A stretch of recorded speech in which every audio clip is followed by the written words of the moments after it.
بسم الله الرحمن الرحيم. Assalamu alaikum wa rahmatullahi wa barakatuh. Soyez les bienvenus sur l'émission de la Sharia Intelligence aujourd'hui encore. Inch'Allah, j'ai avec moi dans le studio la sœur Khadija et le frère Ismail. Assalamu alaikum. Alors moi c'est Teslim Adiyema. Aujourd'hui, Inch'Allah, on entame le sujet des règles de la Sharia. Et j'aimerais commencer avec Monsieur Ismail. Monsieur Ismail, que veut-on dire par les règles définitives de la Sharia? Et pourquoi est-ce qu'ils sont importants?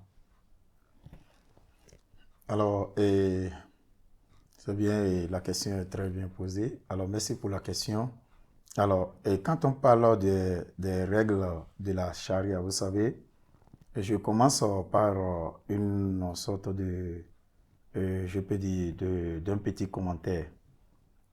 Le principe même ou la majeure objectif de l'islam, c'est quoi?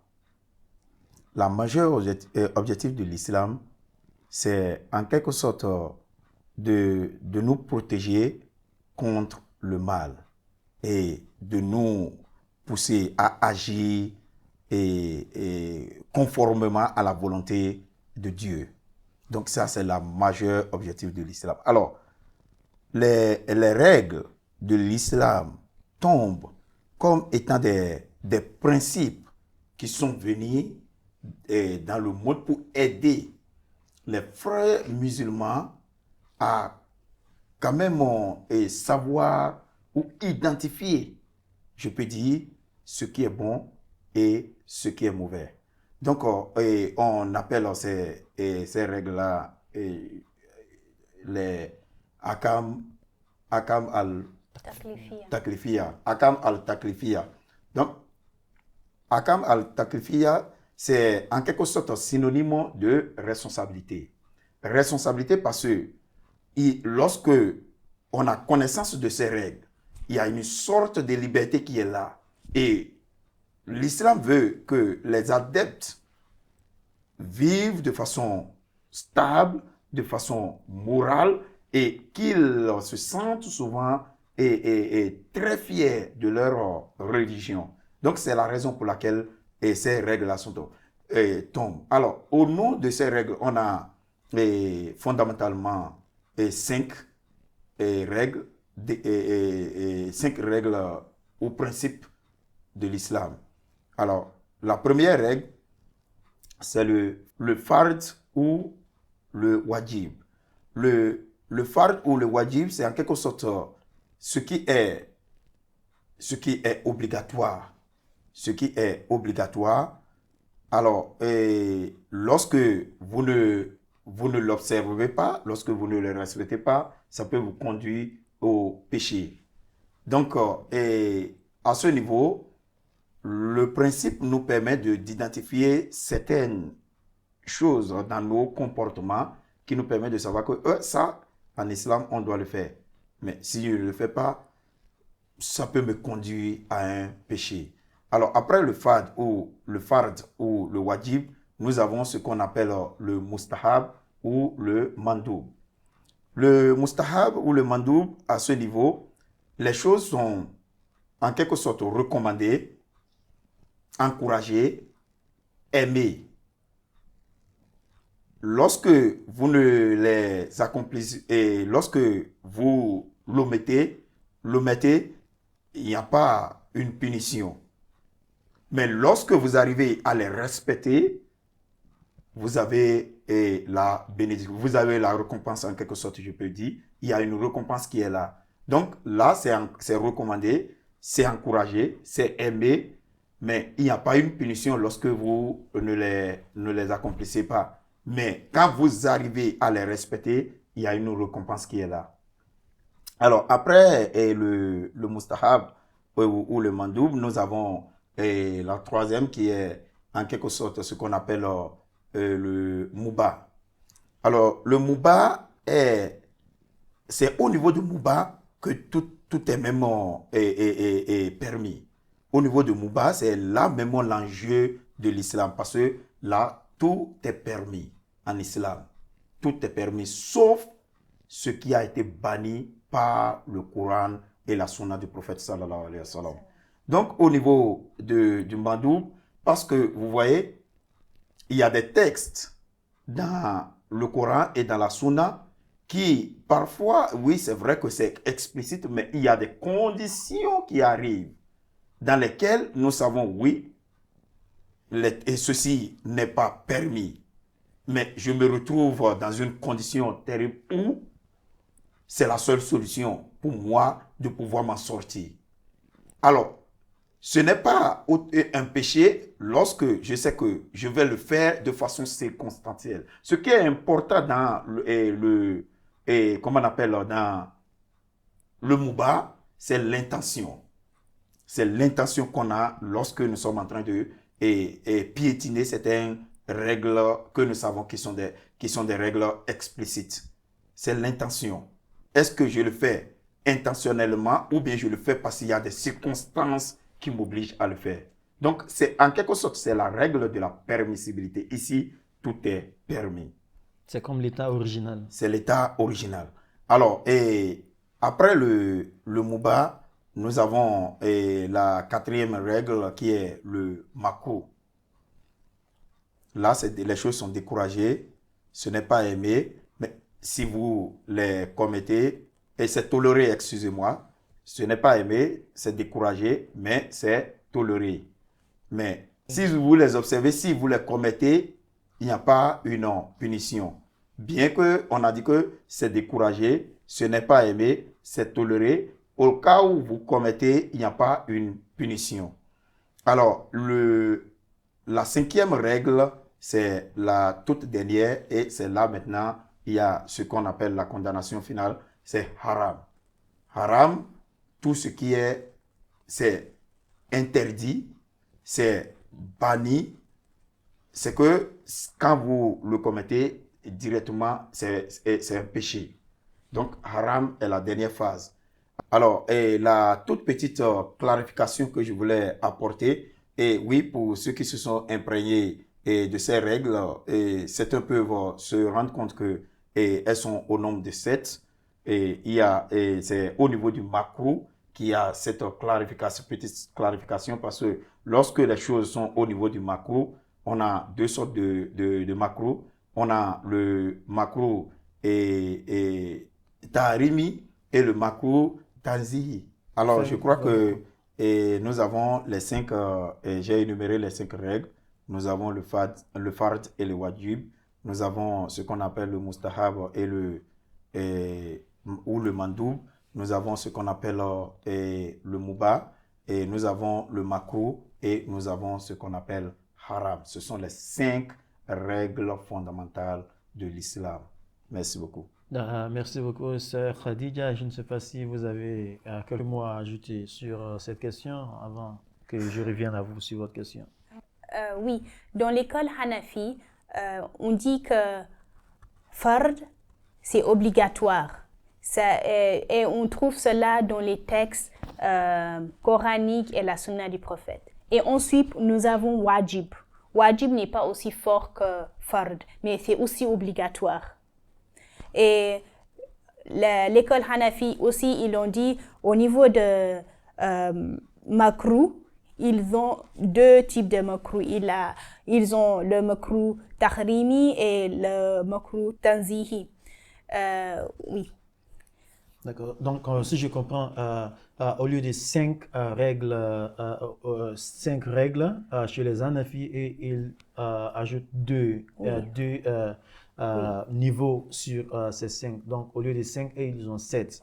Les 2 qu'ils ajoutent là-dessus, c'est que au lieu des wajib, fard, et ils ont fard et wajib. Et chez eux, fard est différent de wajib, même si les 2 sont obligatoires.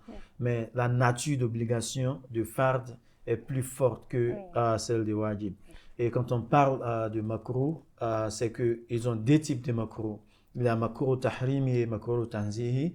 Et chez eux, même bien que le frère l'a exprimé que le makruh est une chose qui est découragée mais tolérée, ce qui veut dire que même si lorsqu'on dit quelque chose est macro, c'est que c'est découragé, on ne doit pas le faire, mais si on le fait, on ne commet pas du péché.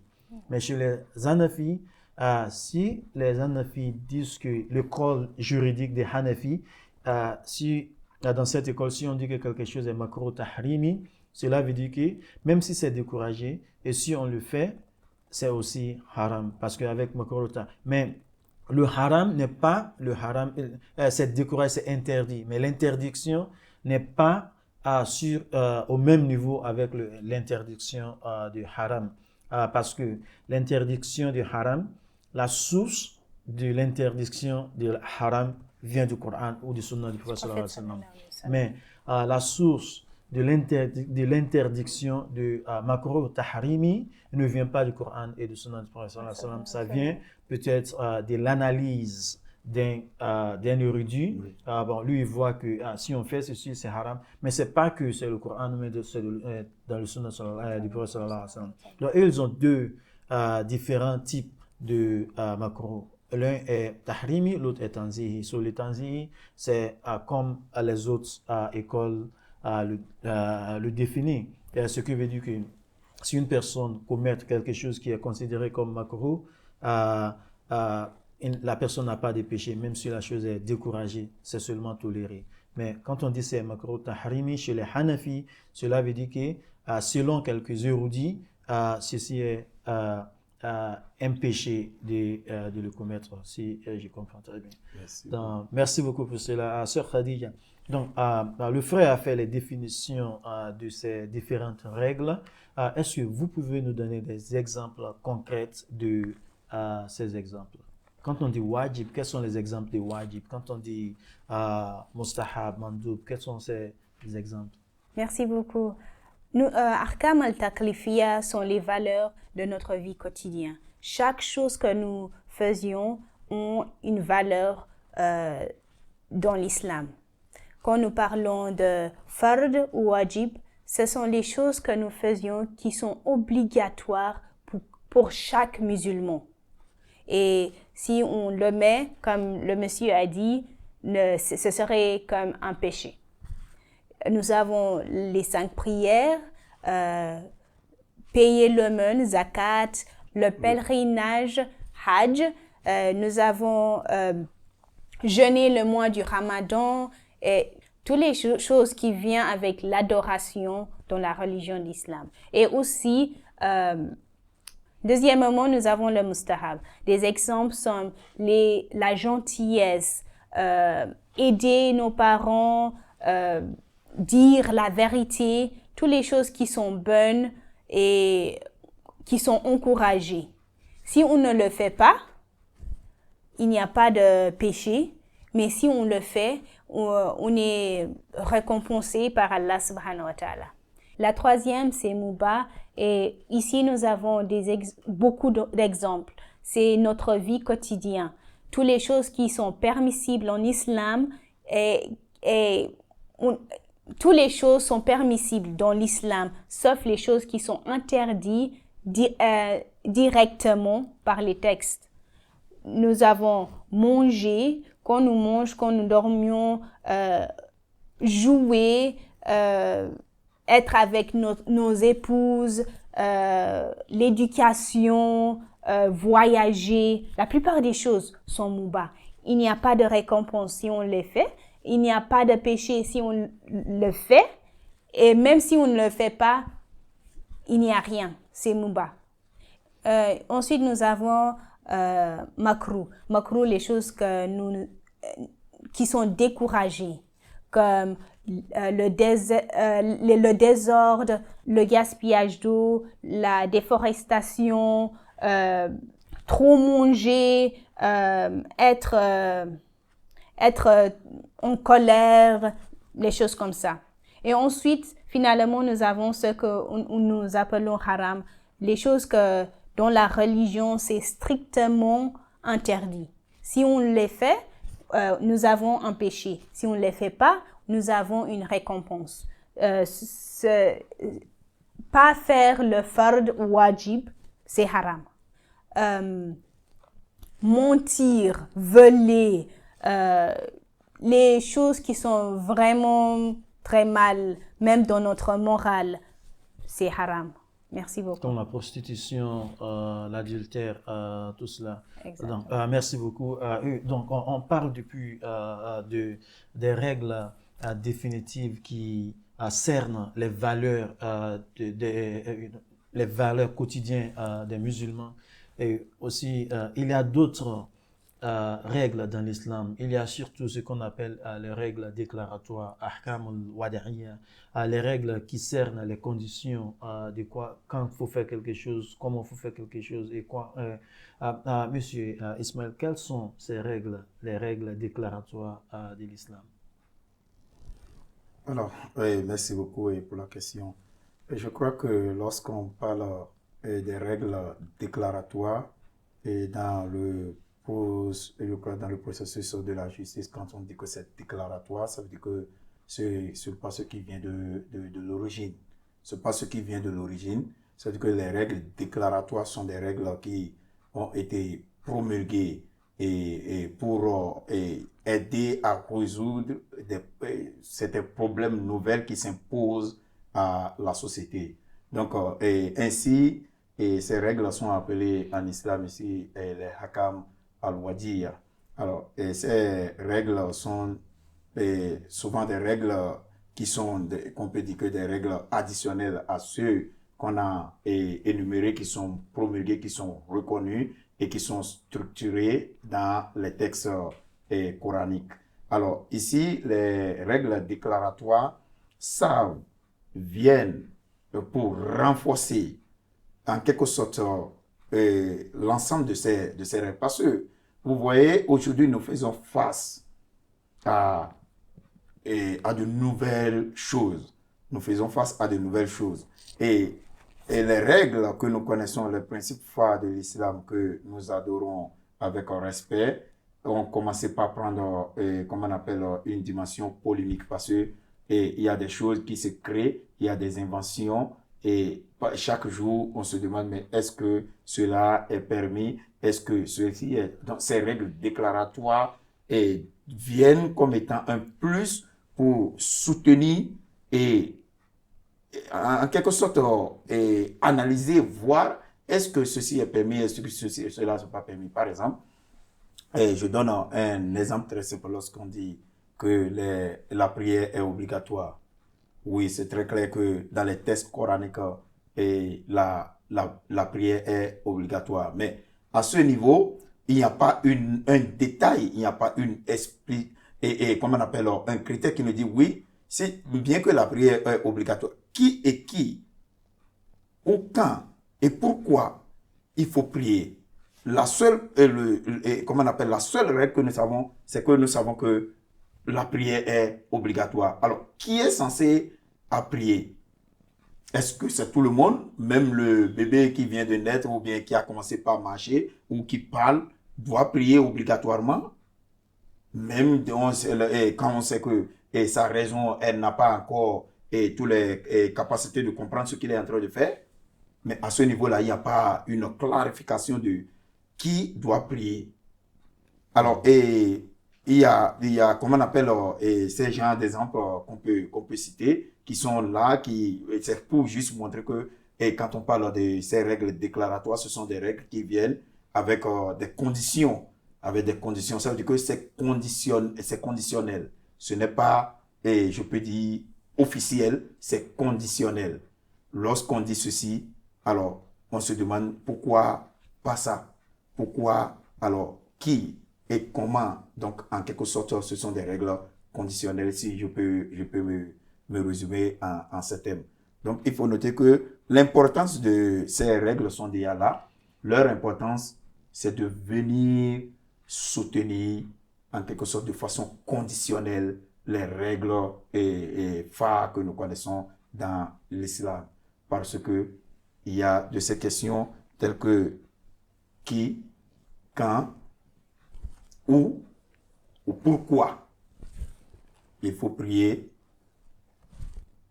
La prière obligatoire, où est-ce qu'on va prier?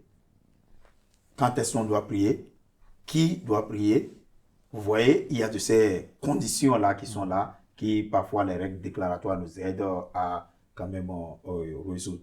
Voilà un peu ce que je peux dire au niveau des règles déclaratoires et de leur importance dans, et comme on appelle la jurisprudence islamique. Ok, sœur Khadija, pour que nos téléspectateurs et auditeurs aussi puissent bien comprendre ces règles déclaratoires, est-ce que vous pouvez nous donner des exemples concrets pour qu'on puisse vraiment savoir? Je sais qu'il a mentionné l'exemple de la prière. Est-ce qu'il y a d'autres exemples qui peuvent même davantage nous donner une bonne compréhension des règles déclaratoires de l'islam? Merci beaucoup. Nous avons l'ablution comme précondition du prière salat. Et aussi, nous avons payé la dette. La dette elle-même fait un obstacle pour le paiement du zakat. Ça veut dire l'aumône obligatoire. Donc, si j'entends une personne qui est due à payer, la zakat, il ne doit pas payer le zakat si il est en dette. Il doit tout d'abord finir de payer ses dettes avant que l'obligation des zakat soit sur lui. Donc, si moi je suis en dette, par exemple, et que toute ma richesse arrivée le niveau de nisab de zakat, c'est-à-dire le niveau là où je dois payer le zakat et aussi je suis en dette, je dois forcément finir par payer ma dette avant de payer le zakat, si je comprends très bien ce que vous dites. Nous avons aussi le voyageur. Pendant le mois du Ramadan, le voyageur ne doit pas jeûner. Ceux qui sont malades, ils ne devront pas jeûner. Aussi, une mère qui allait l'enfant, un bébé, ne doit pas jeûner au mois du Ramadan. Et aussi, comme il a dit, il y a des préconditions avant qu'un musulman peut prier. D'abord, nous regardons l'âge. Si un musulman n'arrive pas à la maturité, il ne doit pas prier. Si un être humain n'est pas musulman, il ne doit pas prier. Si il n'est pas dans la condition de règle pour les femmes, pas de prière. Si il n'y a pas la mentalité, quelqu'un qui est fou, il ne doit pas prier. Et aussi, nous avons d'autres règles comme ça. Nous ne pouvons pas entrer dans l'adoration de Dieu sans savoir les règles. Parce que sinon, notre adoration serait nulle. Merci. Donc, effectivement, quand on parle des règles déclaratoires, on parle des conditions qui précèdent l'application ou même l'achèvement même des différentes adorations pratiques, rituelles qu'on doit faire, comme l'ablution avant de faire les 5 prières rituelles du jour. Il faut d'abord prendre l'ablution. Donc, avant aussi qu'une personne, avant que ça soit obligatoire sur une personne de faire les prières, il doit arriver à un certain âge de maturité.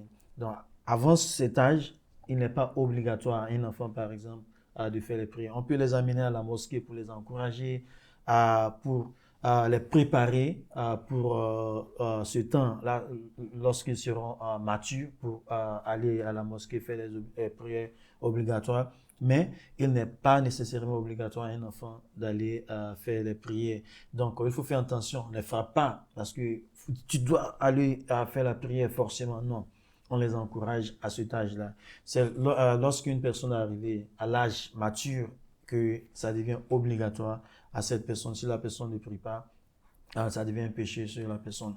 On ne peut pas dire je vais faire les jeûnes du mois du Ramadan lorsqu'il n'est pas Ramadan. Donc, c'est le mois du Ramadan qui est la seule condition de faire le jeûne durant ce mois. Donc, on va toujours attendre. On ne peut pas faire le Hajj aussi lorsqu'il n'est pas le temps de faire le Hajj. Ce qui veut dire il doit y avoir ces conditions. Ces conditions doivent être là avant que tout ceci devienne obligatoire. Sinon, ils ne sont pas obligatoires. Merci beaucoup. Donc, Monsieur Ismaël, bon, depuis on parle des règles, différentes règles dans l'islam, et, euh, euh, et ces règles relèvent deux choses. On parle du hukm qui sont les règles, et aussi on a le fatwa qui sont les verdicts juridiques.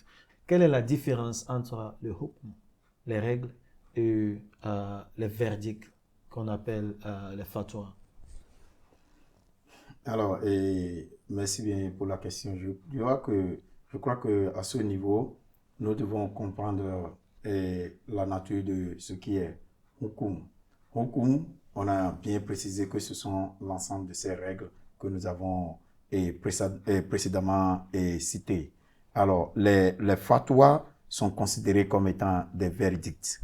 Alors, la différence qui existe ici, et quand on ne fait pas attention, on va croire qu'il y a une sorte de synonymité entre le hukum et le fatwa. Parce que on se dit ici règle et ici verdict. C'est quoi? Alors, les hukums sont des règles, des principes phares reconnus en islam, et ces règles sont universelles. Ce sont des règles permanentes, c'est-à-dire elles ne changent pas. Tandis que les fatwas peuvent changer, sont spéculatives. C'est-à-dire quoi? Un fatwa, le verdict peut changer avec le temps, l'espace, les conditions géographiques et un peu partout. Donc, en quelque sorte, les fatwas ne sont pas permanentes, et les fatwas ne sont pas, je crois, des principes établis ou promulgués ou, comme on appelle, structurés dans le Coran et dans la Sunna du prophète sallallahu alayhi wa sallam. Les fatwas viennent, comme on appelle, en tenant compte des conditions, en tenant compte des situations. Donc, en quelque sorte, les fatwas sont spéculatifs, les fatwas sont changeantes, tandis que les hukums, qui sont des règles, sont permanentes, c'est reconnu, et elles sont universelles, elles ne changent pas. Elles sont toujours là, et les fatwas peuvent changer avec le temps quand on se retrouve dans comment on appelle, des différentes situations ou des différents lieux où, je peux dire, en général, de façon résumée, il faut noter que lorsqu'on parle de hukum et de fatwa, la différence est très claire. Hukum, principe phare de l'islam, permanente, reconnu de façon universelle. Fatwa, verdict, et elles sont spéculatives. Elles changent. Ça peut être d'une école à une autre, ça peut être d'un pays à un autre, ça peut être d'une condition géographique à une autre, ça peut être dû à des coutumes. Donc, c'est à ça c'est ce que je peux quand même donner comme étant différence entre le hukum et le fatwa. Merci beaucoup, Sir Khadija. Un dernier mot sur cette question. Oui, le hukum, c'est divin. Ça vient d'Allah subhanahu wa ta'ala et de son prophète. Alors que le fatwa vient des érudits éminents de l'islam. Et oui, il n'y a jamais d'erreur dans le hukum. Alors que le fatwa, parce que c'est un être humain qui essaye de traduire la loi d'Allah subhanahu wa ta'ala, il peut avoir des erreurs. Merci beaucoup. Merci beaucoup. Je crois que c'est très bien compris et que nos téléspectateurs comprennent aussi, et les auditeurs. À tous ceux qui nous écoutent à la télé et à la radio, je crois que ceci est très très important parce que souvent il faut comprendre la différence entre les hukms, les règles, et aussi les verdicts, les fatwas, parce que il est possible de transporter les règles d'une partie du monde à l'autre, mais il est très très dangereux de faire d'importer ou même d'exporter les fatwas d'un pays à l'autre. Donc, parce que les conditions du pays là où les fatwas sont développées peut être différentes d'autres pays. Ce sont les règles qu'on peut utiliser. Les règles sont universelles, on peut les utiliser partout, les règles de l'islam. Mais quant au fatwa, il faut faire très très attention parce que la condition qui a fait développer le fatwa dans un pays peut être différente dans l'autre pays. Donc, ça va causer des problèmes sociaux aux gens. Donc, il faut faire très très attention. Je crois que la chose la plus importante, c'est de comprendre l'entièreté de l'islam à travers ses méthodologies pour qu'on puisse savoir quand est-ce qu'on peut même utiliser les fatwas qui sont développés dans un autre pays, dans un autre pays.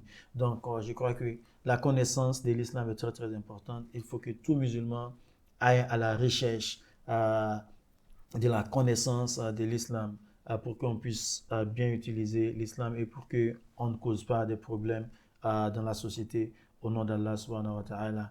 Qu'Allah nous guide tous et qu'Allah guide nos savants aussi, nos dirigeants musulmans dans tout le monde entier.